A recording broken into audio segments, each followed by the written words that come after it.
Christianity, the most common type of saint that we hear about are the martyrs of the Church. These were men and women who voluntarily sacrificed their lives for their faith by refusing to denounce Christianity and worship pagan gods, even under penalty of death. When Constantine converted to Christianity in 312 AD and issued the Edict of Milan, legally tolerating Christianity, the opportunities for martyrdom in the territory of the Roman Empire began to dry up. Many Christians who might have lost their lives as martyrs now look for new ways to practice their faith. One way that they did this was through the practice of monasticism. The basic features of monasticism were withdrawal from society and asceticism, or self-denial. Early monks approached both of these key features in different ways.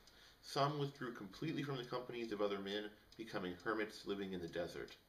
Others sought to be alone in groups by joining together with other monks to form monasteries.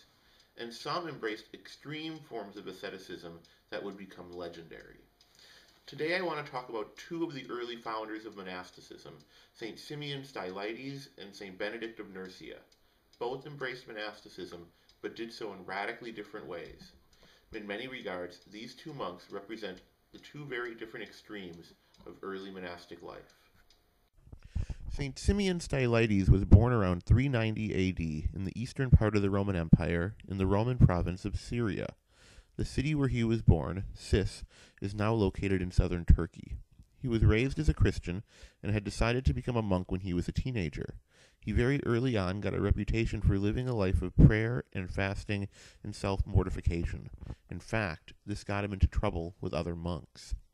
On one occasion, Simeon set out to fast during the season of Lent, the period before Easter, and was found by the head of his monastery, known as the abbot, to have eaten no food and no water for days on end. He also had tied a rope around his waist so tightly and for such a long time that it had chafed the skin off and left him with a nasty wound covered in maggots. When the abbot found out about the extent to which Simeon was practicing these extreme acts of asceticism, he was expelled from his monastery.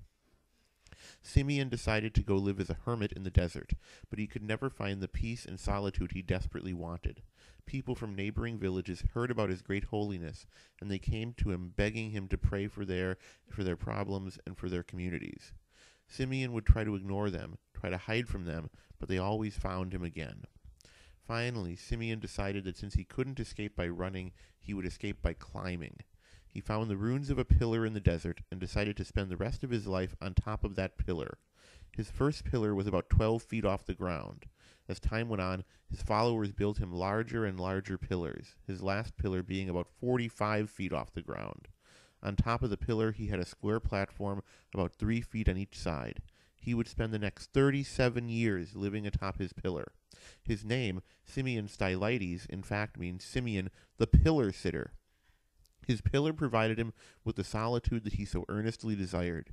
He would have one daily audience with his followers, who would reach him by climbing a ladder to the top of the pillar. Whatever food and drink he needed was sent up to the pillar as well. Otherwise, he spent his days and nights in prayer.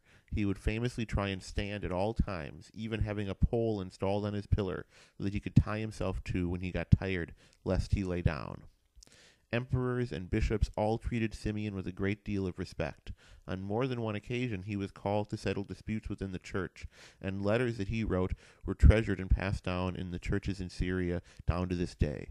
In many ways, Simeon was the perfect example, although an extreme one, of the Eastern style of monasticism. He was a solitary hermit, living a life of extreme prayer and extreme asceticism.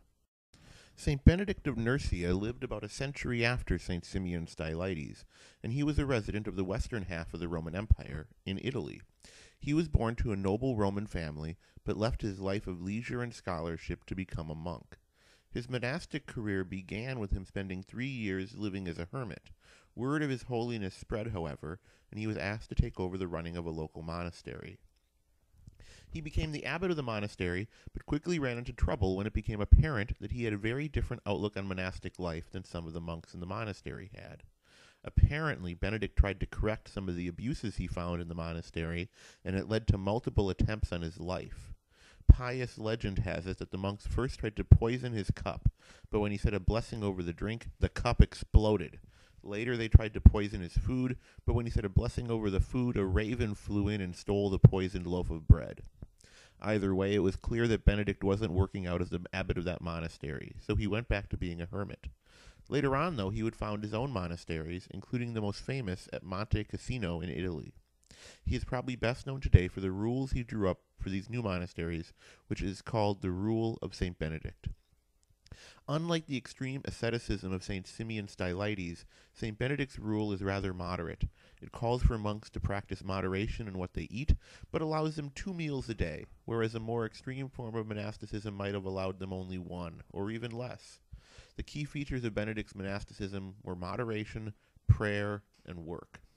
Monks in Benedict's monasteries would pray 7 times a day, at dawn, around 9 a.m., around noon, around 3 p.m., and around sunset, before retiring to sleep, and then again in the middle of the evening. The structure of these prayers emerged out of earlier Jewish and Christian prayer habits, and consisted of chanting, of psalms, and other prayers. Work was also of great importance in Benedict's monasteries. During the summer, monks were expected to perform physical labor around the monastery. During the winter, monks would instead focus on studying and copying manuscripts. In a world without printing presses, it was vitally important for manuscripts to be copied by hand, and most manuscripts in the Middle Ages would be copied by monks. The manuscript copying of these monks throughout the period commonly called the Dark Ages was vitally important for the preservation of classical knowledge in the West. It would not be an exaggeration to say that almost every ancient Greek and Roman source that we have today was preserved through the work of monks and monasteries like those founded by St. Benedict of Nursia.